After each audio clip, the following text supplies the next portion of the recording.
大家好，看看我们在哪里了？现在，哈哈哈，看看我们的身后是什么？我们又在我们的清风房车旁边了啊！大家好，好久不见，甚是想念。再见已经是2026年了。冰雪的天气没有看到 Melody 啊。我们今天啊，来提前收拾一下我们的房车，告诉大家一个好消息，我们又要出发了。这次将是一个长途旅行啊！这次玩个大的啊，因为这次啊，疯狂到我们从来都没有玩过这么疯狂的一个旅行啊。不能想，我每次脑子想到这个事情的时候，我就刻意把脑回路搁回去，不要想。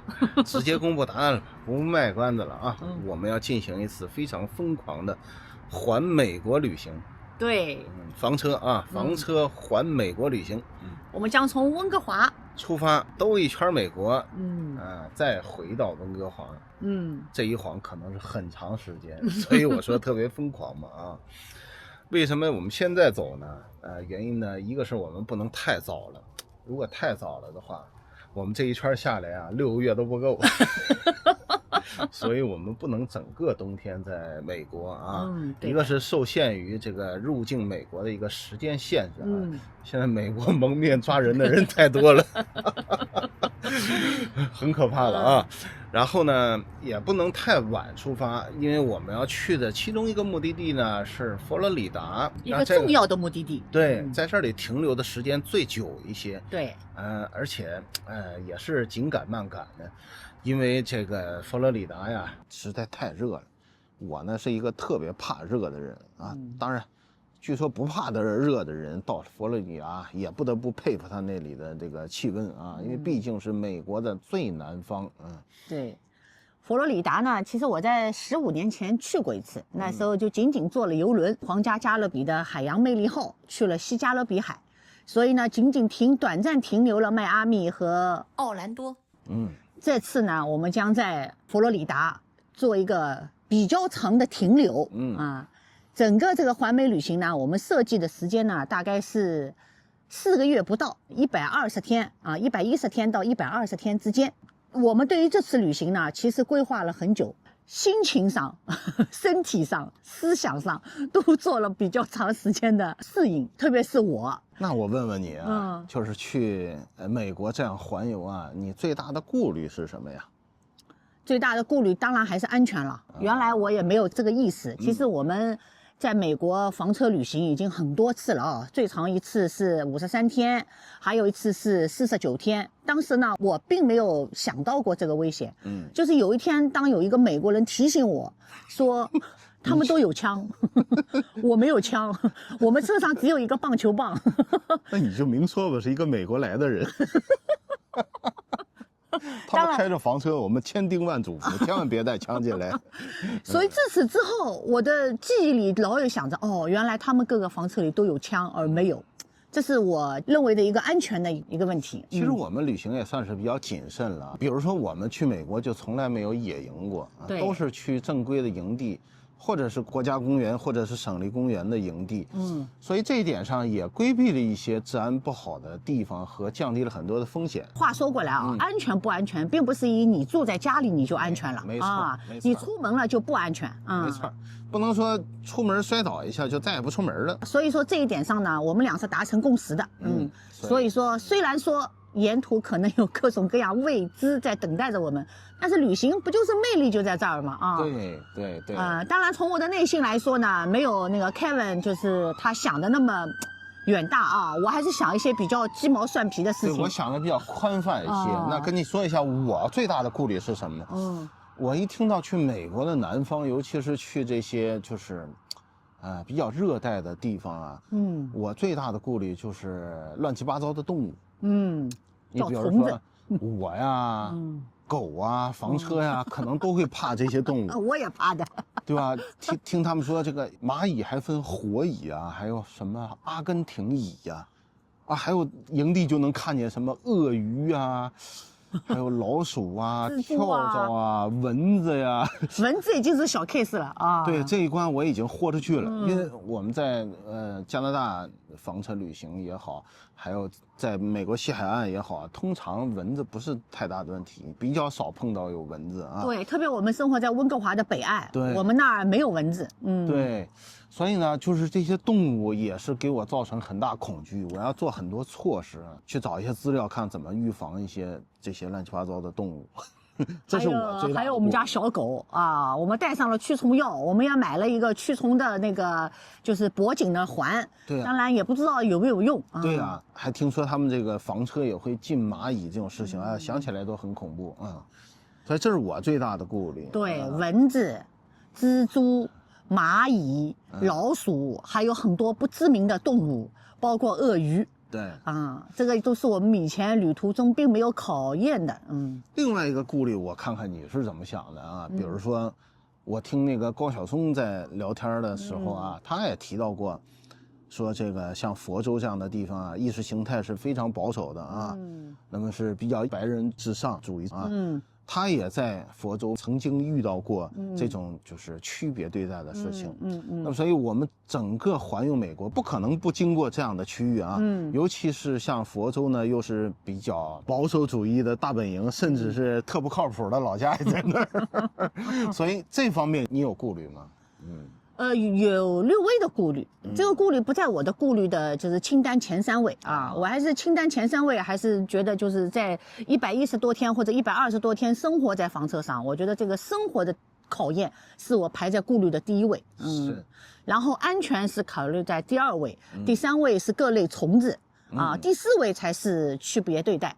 所以虽然大多数华人还是对这个是比较忌惮的啊，应该说亚裔都比较忌惮。对，亚裔都是比较这种事情听的也比较多啊。当然，其实仔细想想呢，其实我们也没有什么资格说这个。我觉得全球啊，就是这种区别对待或者是种族主义最严重的地方，其实是在亚洲，尤其是在东亚。我为什么说我对这个顾虑排在仅仅第4位呢？其实我觉得生活中这种区别对待无处不在。所以我觉得啊，就是白人他们还是素质相对比较高一些，虽然内心中有一些区别对待的这种想法，但是真正表现出来还是不容易的一件事情啊，也不是所有人都会这样啊。那你不能就是锁死别人心里想什么，对，只能看别人做什么啊，没错说什么。没错，我说的也是这个意思。还有什么顾虑吗？还有顾虑啊，还有当然就是接下来就是炎热的夏天啊，我们是挑了这个佛罗里达最好的时期。还有一个顾虑。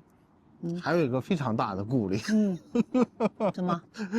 我想起这个就觉得蛮好笑的。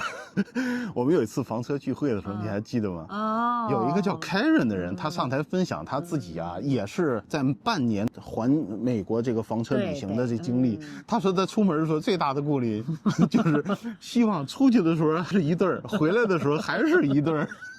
那我是这么认为的，吵是肯定会吵的啊，而且肯定不止吵一架。你看啊，这半年时间，我们可能就生活在这么小的一个空间里啊。对，这个用我们北方话讲，这个碗不碰盘子也是不可能的啊。因为这个房车的长途旅行，其实我认为是旅行中最容易产生矛盾的。因为我们不是一个居住形态，我们是一个旅行，不断的挪动，不断的移动，然后我们还有游览的需求。那本身旅游这件事儿就是容易有分歧，没错，没错，更何况是房车旅行所以我们在这儿也希望先买个保险。据说有这么一种保险，就是说你今年买，10年之后，如果你们2个人还在一起，就有一笔奖金。也不知道有没有网友给我们下注。我们今天出发的时候是2个人，希望我们5月中旬返回温哥华的时候还是2个人一起过和平门海关。今天待会儿我们也看看我们的房车内部啊，冬天的时候在温哥华是一个什么状态。那其实前面我们做了一些过冬的处理的准备，也跟大家分享一下。好，我们开门看看。开门。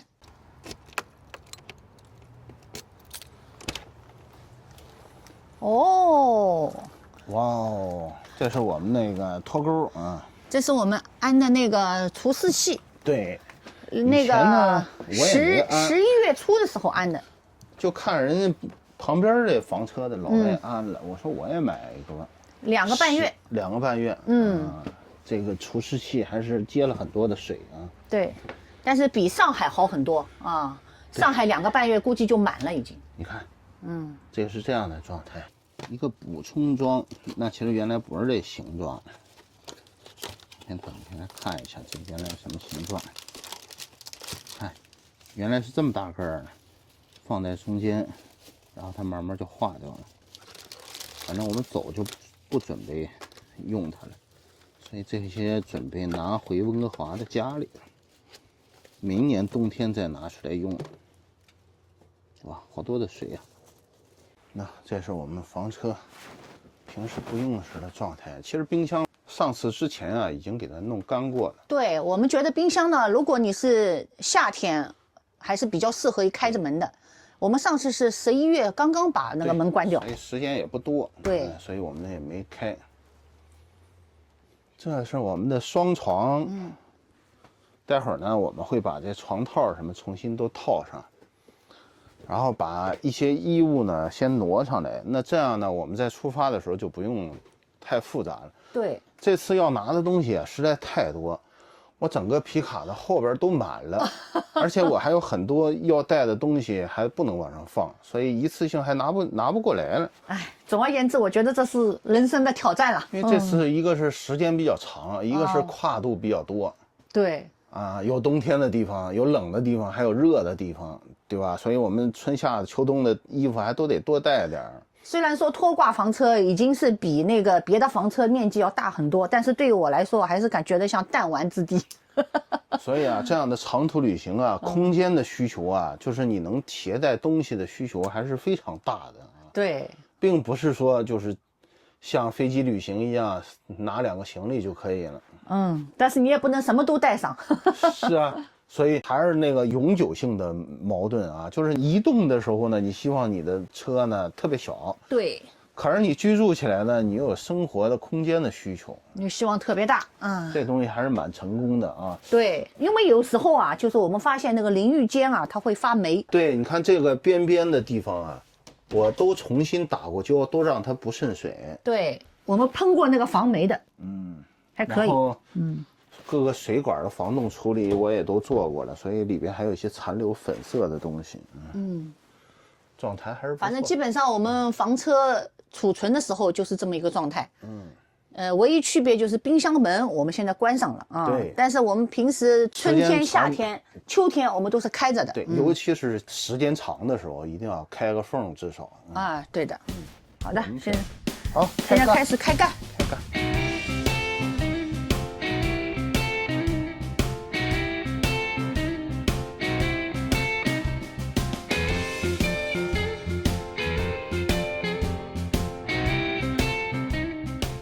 收拾差不多了。我这次啊有一个小的变化，我原来这是放了2个沙发靠垫，然后这样就把我们狗子给抬起来了。一个是它上下床呢就不至于太高，另外一个呢就是防止它床下边凉。这次呢我用了一个新的办法，我在宜家买了这么一个储存的像抽屉一样的布箱子，因为它是有支撑的，它有这样的金属杆支撑，所以它比较牢固一些。这些都是我的衣服，那刚刚好呢，它能容纳在这儿中间，然后上面放着狗窝，然后狗子就自然暖和了。只是我这个稍微委屈一点，还好呢，我们家狗子也没味儿，所以平时不会感觉到有狗的味道。然后双床呢，就是这样一个好处，狗可以放在中间，因为我们小狗特别愿意亲近人，离不开人，它不能单独在一个地方，它非要在我们旁边。但是也有个缺点，狗是可以就是在中间了，这是扩大了空间，相当于啊，但是也有个小缺点，就是这个就是沿着这个床的边儿啊，冬天会有点凉。如果你身上碰到这个地方的时候，它就是会比较凉。是的，如果你是一个大床呢，它是居中的，所以浪费了过道，所以呢但是你不会冷。大床呢，它是在中间，对，然后四外边全给你空出来，对，那这样人就不会碰到旁边的那个墙壁了，就不会太凉了。如果非要说双床有什么缺点的话，就是这个冬天呢有碰到这个房车的这个车身有点凉。是。然后我们就用这么解决，就是靠着房车这边啊，一人弄了一块小毯子，一垫就好了。对，那这样其实你看这一点空间就可以够我们3个人上下床用了，所以也是一种节省空间的办法啊。基本上收拾好了，然后呢，冬天呢也有很多取暖的方式啊。我这回呢，我原来买的这个不好，我觉得保暖效果，当然也没有还行有效果，还可以吧，也不是说没有效果啊。然后我也再买一个这样的东西，对，就是放在这个天窗上边。拆包，这回是肯定要用到了，所以我们要在最快的速度呢，就穿过这个寒冷的地带，就到达南方啊，就是这样，就把天窗给塞住了。哎，还蛮合适了啊。对，正好，完美。等于说这个呢是比较厉害的。对。这个呢，其实我们已经用过好几次了。对。但是我个人感觉是有效果的。也有效果，也不是没有效果。这个前面这边呢就不能够放这个，因为它本身有一个小遮光帘。那我就采用什么办法呢？就是把这个东西啊塞到里边去，就是这样塞到里边去，然后再把这帘拉上，那也能起到一定保暖的效果。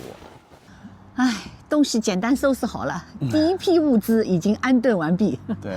我们这次也是相对而言比较认真一点啊。往常我们房车旅行呢，一般就是来的那当天把东西安顿好，并不会特意来一次。这次呢，想着要万把公里吧，我现在也不能说太多了，我们也不能像传说中文章里讲的出去几天就回来了，相信不会的啊。对，因为我们前面有过好几次这样的中短途的房车旅行。房车已经开到过加州和内华达州啊。对，这次呢兜一圈呢，也是必须要兜一圈，因为在冬天呢是没有办法横穿美国的，只能沿着海岸线气候不冷的地方穿过去。